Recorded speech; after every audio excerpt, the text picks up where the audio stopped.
Hello everyone, welcome to Moon nursing tutorial.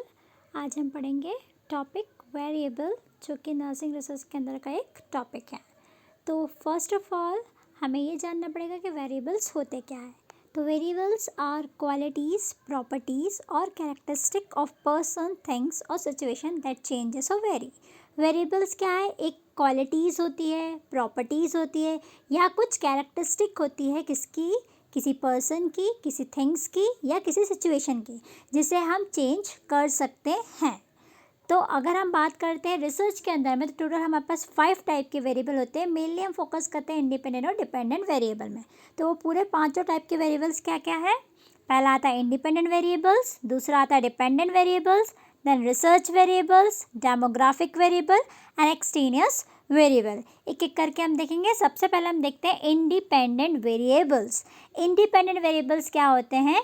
It is a stimulus or activity that is manipulated or varied by the researchers to create the effect on the dependent variable. ये क्या होता है? ये कुछ ऐसी activities होती है या कुछ ऐसी स्टिमुलाई होती है जिसको हम क्या कर सकते हैं? मैनिपुलेट कर सकते हैं या फिर चेंज कर सकते हैं। कौन करेगा चेंज? रिसर्चर करेगा। क्यों करेगा? To create the effect on the dependent variable, ताकि हमारा जो डिपेंडेंट वेरिएबल है उसमें हम क्या कर पाए? कुछ इफेक्ट क्रिएट कर पाए। उसे हम बोलते हैं इंडिपेंडेंट वेरिएबल। फिर हम बात करते हैं डिपेंडेंट वेरिएबल क्या है। तो डिपेंडेंट वेरिएबल क्या है? It is the outcome of response due to the effect of the independent variable which researcher wants to predict or explain. Dependent variable हमारा वो आउटकम होता है, वो रिस्पॉन्स होता है जो कि हमारे इंडिपेंडेंट वेरिएबल्स को चेंज करने के कारण से आया है, जिसे एक रिसर्चर प्रेडिक्ट करना चाह रहा था या एक्सप्लेन करना चाह रहा था। हम अगर ऐसा ध्यान से देखें तो इंडिपेंडेंट वेरिएबल हम चेंज कर सकते हैं और dependent variable as it is रहता है, वो बताता है चेंजेस जो आया है और उसका रिजल्ट क्या है, वो होता है हमारा डिपेंडेंट वेरिएबल। एक एग्जांपल से हम समझेंगे कि a quasi experimental study on effect of 4-chlorhexidine mouthwash on prevention of ventilator associated pneumonia among patient admitted in selected ICU of DMCH Ludhiana Punjab. हमने क्वाजी एक्सपेरिमेंटल स्टडी करना चाह रहे हैं हम किनके ऊपर? वेंटिलेटर एसोसिएट निमोनिया के ऊपर। हम ये देखना चाह रहे हैं कि क्या हम प्रिवेंट कर सकते हैं वेंटिलेटर एसोसिएटेड निमोनिया को, अगर हम हर 4 घंटे के अंदर में क्या यूज़ करें? क्लोरहेक्सिडिन माउथ वॉश यूज़ करें। यहाँ पर हमारा जो वेंटिलेटर एसोसिएटेड निमोनिया है वो किस टाइप का वेरिएबल हो जाएगा? हमारा डिपेंडेंट वेरिएबल, ठीक है। और जो हमारा क्लोरहेक्सिडिन माउथ वॉश है 4-hourly, वो हमारा हो जाएगा इंडिपेंडेंट वेरिएबल, ठीक है।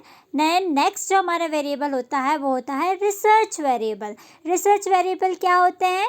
Research variable can be define as qualities, attributes, properties और characteristic that are observed or measured in a natural setting without manipulating and establishing cause effect relationship। बिना कुछ चेंजेस लाए, बिना कुछ कॉज इफेक्ट को देखते हुए एक नेचुरल सेटिंग में हमें जो भी एक क्वालिटीज़ मिल रही है, कुछ एट्रीब्यूट्स मिल रहे हैं जिसे हम ऑब्जर्व कर पा रहे हैं, वही हमारा होता है रिसर्च वेरिएबल। जैसे अगर हम एक स्टडी करना चाह रहे हैं कि हमारे कौन से ऐसे फैक्टर है जो हमारे लोग जो हॉस्पिटलाइज हैं उनकी स्लीप पैटर्न को डिस्टर्ब कर रहे हैं, उस नेचुरल सेटिंग में बिना कोई सेडेटिव दिए, बिना कोई दूसरा उन पे थेरेपी दिए हुए हम अगर देखना चाहते हैं कि स्लिप क्यों डिस्टर्ब हो रही है, तो वो हमारा एक तरह से रिसर्च वेरिएबल के अंदर में आ जाएगा, क्योंकि हम वहाँ पर किसी भी तरह का चेंजेस या मैनिपुलेशन या दवाइयाँ का यूज़ नहीं कर रहे हैं। नेक्स्ट हमारा आता है डेमोग्राफिक वेरिएबल। तो कुछ ऐसे कॉमन एग्जाम्पल है जिसको हम अपने रिसर्च में यूज़ करते हैं, जो कि डेमोग्राफिक बेस से होता है। जैसे कि हमारा एज हो गया, जेंडर हो गया, एजुकेशन हो गया, हमारा रिलीजन, हमारा सोशल स्टेटस, हमारा मैरिटल स्टेटस, हमारा ऑक्यूपेशन, हमारा इनकम, हमारा मेडिकल डायग्नोसिस, ये सब एक डेमोग्राफिक वेरिएबल की तरह काम करता है। और एक हमारा होता है एक्सटेनियस वेरिएबल। ये जो होते हैं कुछ ऐसे फैक्टर रहते हैं that are not the part of the study but may affect the measurement of the study variable, जो कि हमारे स्टडी का कहीं से कहीं तक पार्ट नहीं है, बट वो हमारे आउटकम को, हमारे स्टडी के रिजल्ट को कहीं ना कहीं अफेक्ट कर रहे हैं। जैसे कि मान के चलो, अगर हम एक स्टडी कर रहे हैं कि हम देखना चाह रहे हैं 2 प्रोटोकॉल का हम यूज़ कर रहे हैं for the prevention of pin side infection in the external skeletal fixation वाले पेशेंट पे, किसी को एक्सटर्नल हमने फिक्सेशन करा है, जिनका कुछ फ्रैक्चर वगैरह कुछ हो गया रहा होगा, तो हम उसमें 2 तरह के प्रोटोकॉल करके देख रहे हैं, उसमें हमको पिन साइट इन्फेक्शन को कैसे हम प्रिवेंट करेंगे वो देखना चाह रहे हैं। यहाँ पर जब हम आगे जाते हैं तो हम जब अपना स्टडी कंडक्ट करते हैं तो हम ये देख सकते हैं कि कहीं ना कहीं लो HB लेवल हमारे जो रिज़ल्ट है उसको अफेक्ट कर रहा है, जो कि हमारे पूरे स्टडी का पार्ट नहीं था, बट वो हमारे रिज़ल्ट को अफेक्ट कर रहा है।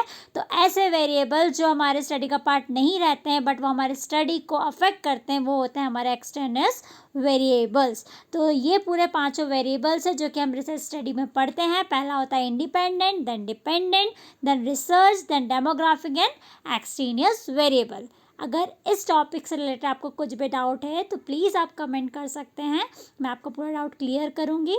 और अगर आपको वीडियो अच्छा लगा हो तो please do like, share and subscribe my channel. Thank you.